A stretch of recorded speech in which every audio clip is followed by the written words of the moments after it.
dia a todas e a todos que estão assistindo, tudo bem com vocês?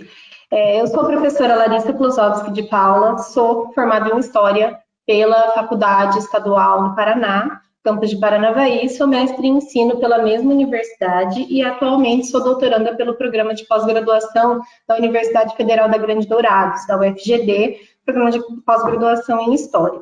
Hoje nós vamos trabalhar um pouquinho sobre profissão docente, especificamente sobre como essa profissão é importante, como ela é dinâmica e se altera de acordo com as necessidades das demandas estudantis que vem ano após ano para que nós trabalhemos em sala de aula.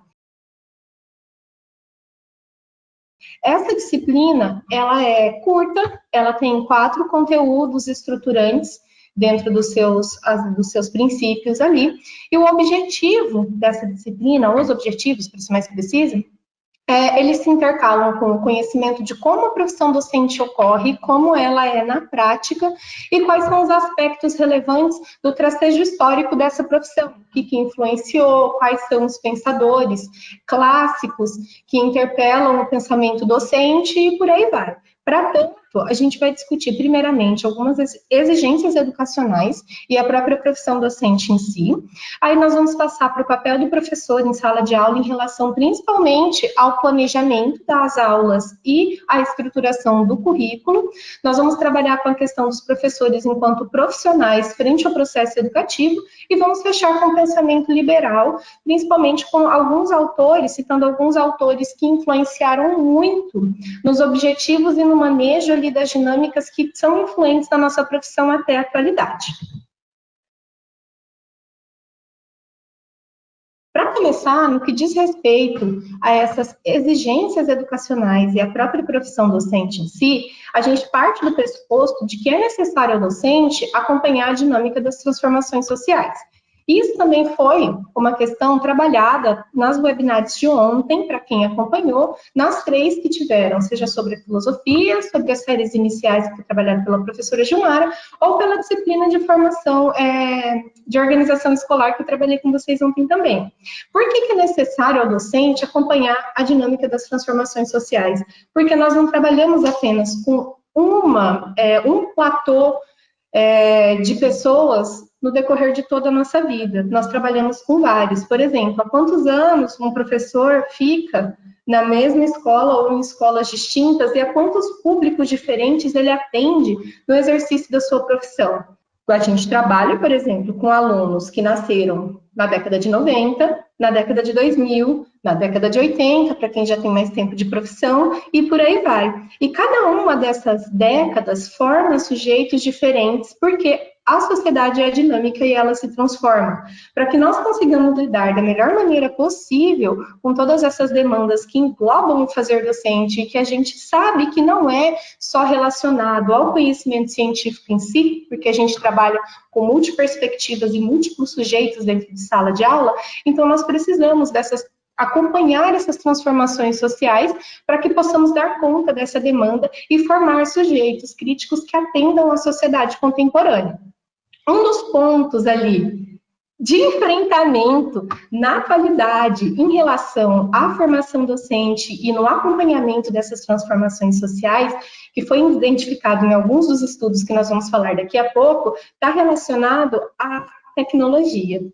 Tecnologia, seja ela essa tecnologia mais assistiva, essa tecnologia mais digital que nós trabalhamos, ela sofre transformações constantes e rápidas.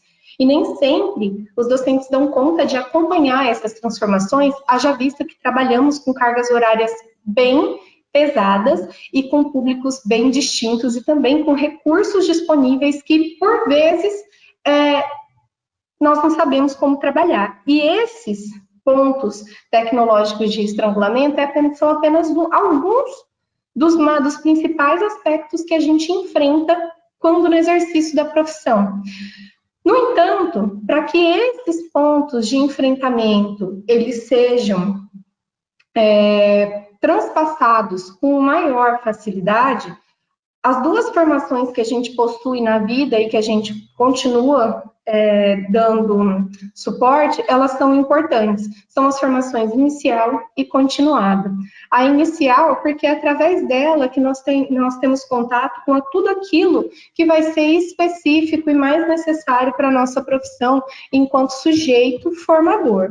Por exemplo, a minha formação inicial foi em História. Na formação em História, eu tive contato com tudo aquilo que é necessário ao professor, que também é historiador, para que ele exerça a sua profissão. O mesmo ocorre com quem tem a formação inicial em Pedagogia, ocorre também com quem tem a formação inicial em Geografia, e por aí vai.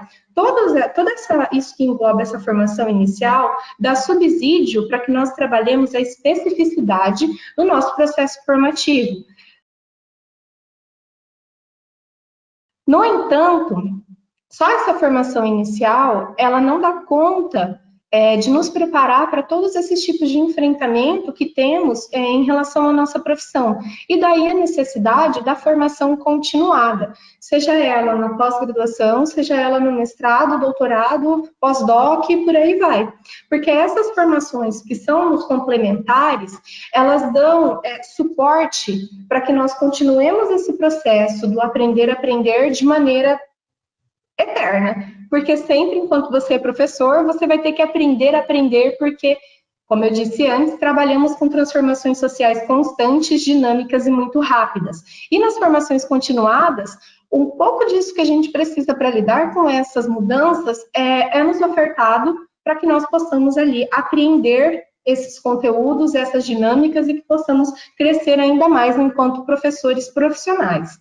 Por meio dessas duas formações, o docente aprimora as habilidades, conhecimentos e atitudes que conseguem ali ser enquadradas em 4 categorias específicas de aprimoramento. A primeira delas é o aprimoramento das formas de pensar, essa questão do aprender que eu falei antes, porque sempre que a gente continua o nosso processo formativo, nós nos damos conta que a gente pode ter muito conhecimento, só que a gente ainda tem só uma parcela dele. E essa necessidade de estar buscando constantemente, na formação continuada, ela é enfatizada.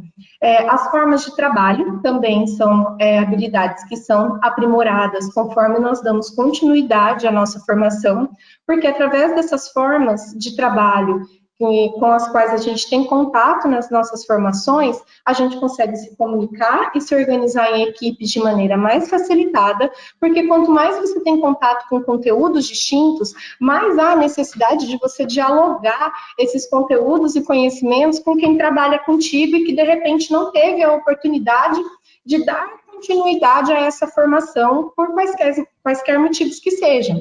Então, essas formas de trabalho também acabam se aprimorando conforme o docente aprimora as suas próprias habilidades. Também as ferramentas para trabalhar são outras habilidades, outros conhecimentos que têm aprimoramento conforme a gente dá continuidade à nossa formação, porque daí nós temos contato com as diversas formas de se trabalhar em contextos atuais.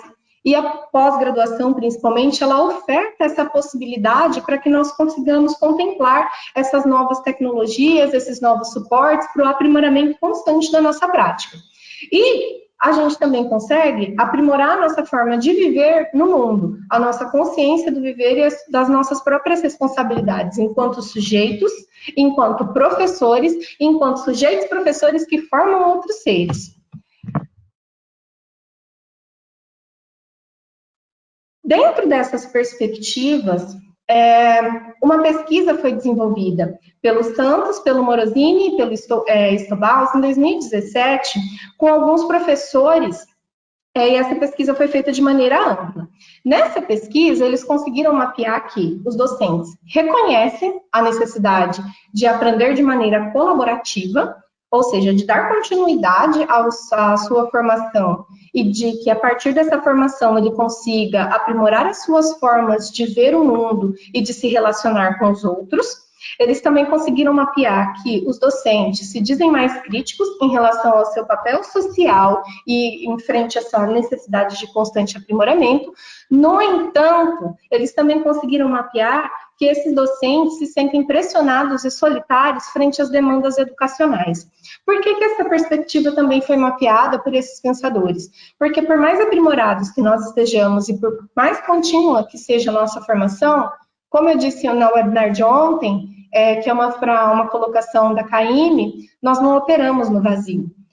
Quanto mais a gente se aprimora, mais necessidade a gente tem de aprimoramento da organização na qual a gente trabalha.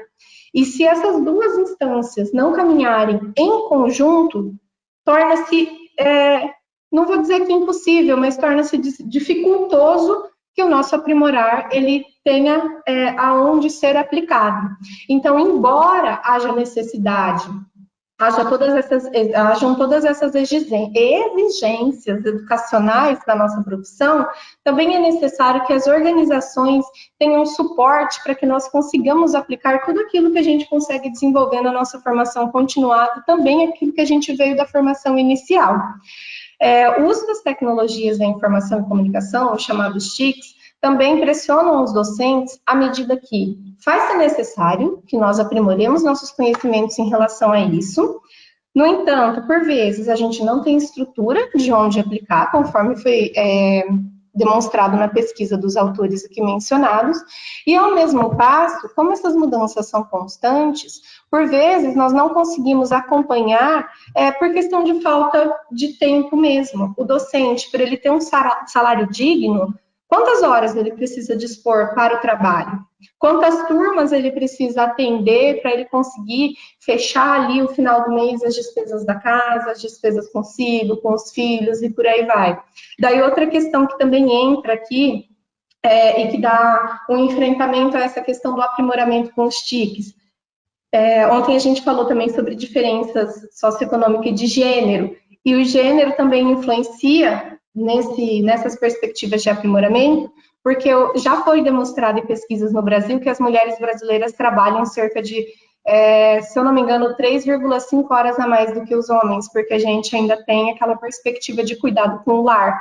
Então, para mulher, professora, que tem que pegar tem que pegar 40 horas ou mais para conseguir fechar as contas do lar. Se ela for mãe solo e tiver mais de um filho, toda essa situação para com a formação, ela acaba se agravando. Ainda mais quando se trata de acompanhar essas tecnologias da informação e comunicação, porque em qual tempo ela vai dispor para conseguir fazer esse aprimoramento. Daí, a necessidade e a importância de cursos na modalidade EAD, onde a pessoa consegue enquadrar ali, flexibilizar de acordo com o tempo que ela tem disponível. E ainda assim, para a realização desses cursos, ela tem que ter acesso, ela tem que ter conhecimento de como lidar com essas ferramentas e por aí vai.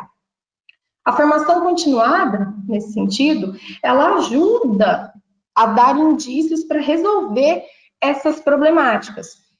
Não é a única forma, não é só isso que vai dar conta, mas é um começo, porque a partir do momento que nós que somos o processo ali central, quando não é o aluno, elas falam em relação à organização, nós como somos o processo central que está no enfrentamento direto das mudanças educacionais, quanto mais instruído nós formos e quanto mais a gente conseguir tirar de informação e de necessidade, fazer leitura de mundo dessa realidade, mais a gente consegue demandar para as instâncias superiores para que essas carências sejam ressaltadas, sejam relevadas e sejam resolvidas.